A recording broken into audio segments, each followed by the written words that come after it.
What's up, A pushers? We are almost there. Look at this. 43 out of 44 presidents at the time that I'm recording this, and it's going to be your favorite, George W. Bush, son of H.W. Bush. I know how hard it is to put food on your family. All right. He says a lot of cool stuff and a lot of things that, kind of go, what? But we all have those moments too. So let's get started here. The first thing you need to know is the election of 2000, and that is going to be against the vice president under Bill Clinton, Al Gore, and it's going to be between him and George W. Bush, the son of H.W. Bush. All right, so there are voting disputes in Florida, and guess whose brother is the governor of Florida? Yep, that would be George W. Bush's brother, Jeb. And so what happens is Al Gore wins more popular votes, but it comes down to electoral college votes, and it looks like GW, George W. Bush, is winning in Florida. There's 35 days of recounts and recounts and recounts, and was there voter fraud, and it was the old days where you had to punch the ballot in with a little pin, and just different times, right? It goes to the Supreme Court, and the Supreme Court says, you know what? GW, George Bush, wins Florida, and therefore he wins the electoral college votes for Florida, and long story short, he is now our president. So it's one of the more contested elections in U.S. history. The other one is the Compromise of 1877 with Rutherford B. Hayes that ends Reconstruction in the South, and blacks are going to be on their own for basically the next 90 years. All right, so election of 2000, GW wins. The first thing that he deals with is 9/11. You can believe it's a conspiracy theory. It doesn't bother me. I mean, it kind of does, but that's neither here nor there. Just make sure you do your research on both sides.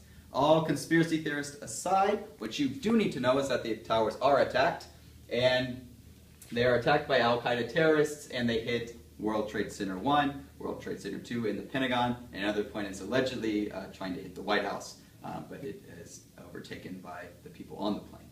Okay, and we enter a new era that the United States has not been in, a war on terror. The first thing you should know is that there is immediately the Bush Doctrine, which is different from any other doctrine we've had before, whether it's the Monroe Doctrine, the Eisenhower Doctrine, the Truman Doctrine. This doctrine says there is an axis of evil, and they include Iran, Iraq, and North Korea, and we should attack them before they attack us. Usually when you go to war, you've been attacked, and then you hit back. But this one says we're just ready, and we will strike if we need to against this axis of evil. All right? War in Iraq. Basically what happens is we go to Iraq, and our best friend in the world, Saddam Hussein, the goal is to remove him from power, replace him with a democracy, and then find weapons of mass destruction. So if you are a conspiracy theorist, the big loophole here is if we cause this thing, wouldn't there be weapons of mass destruction there? But, whatever.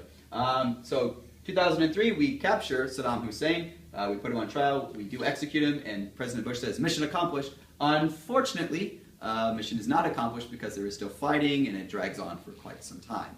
All right? The war in Afghanistan, 1 month after 9/11, the United States overthrows the Taliban, which is the government, and we are looking to find Al-Qaeda leaders who plotted the attack on the Twin Towers, and they're led by Osama bin Laden. Yes, Osama bin Laden, the same guy that was in Mujahideen in the war in Afghanistan way back when the United States was giving weapons to Mujahideen to fight the Russians in their invasion. So same guy, but now he's fighting against us with some of our weapons.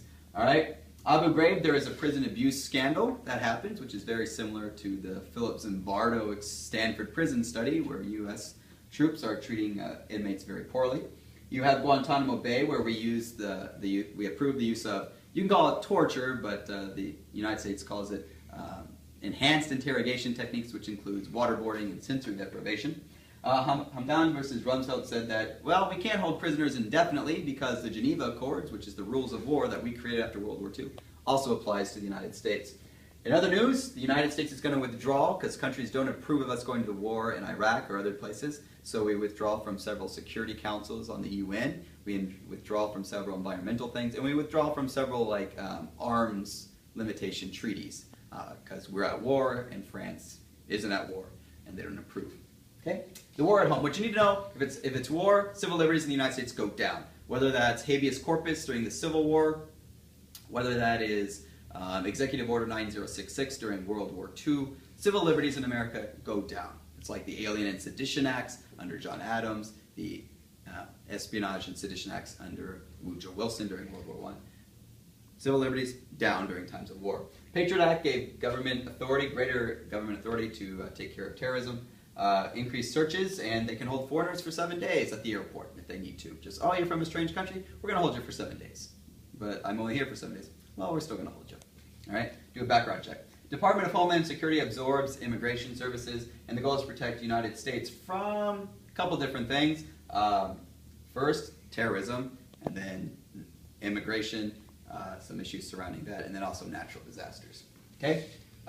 Let's look at No Child Left Behind. Laura Bush is going to be in charge. She's a teacher, and she's also George Bush's wife, and she's very passionate about the American education system being broken, and it's reform education in America by having highly qualified teachers, and that leads to proficient learning.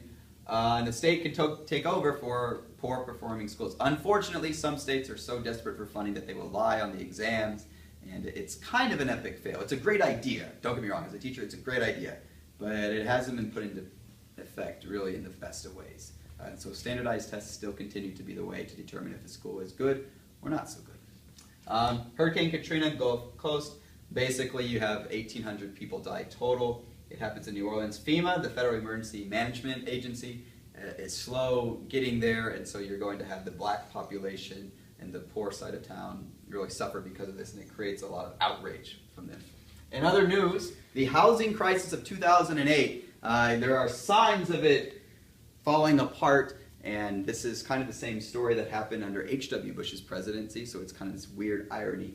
But there's signs of it, but basically when Barack Obama takes the presidency, it's literally a few days after that the housing market collapses, and he's got the makings of a Great Depression on his hands if he's not careful. So ladies and gentlemen, 43 out of 44 ain't bad. All right, we're almost there. Hang tough, and please study your notes for that A-Push exam. Thank you, and may the force be with you.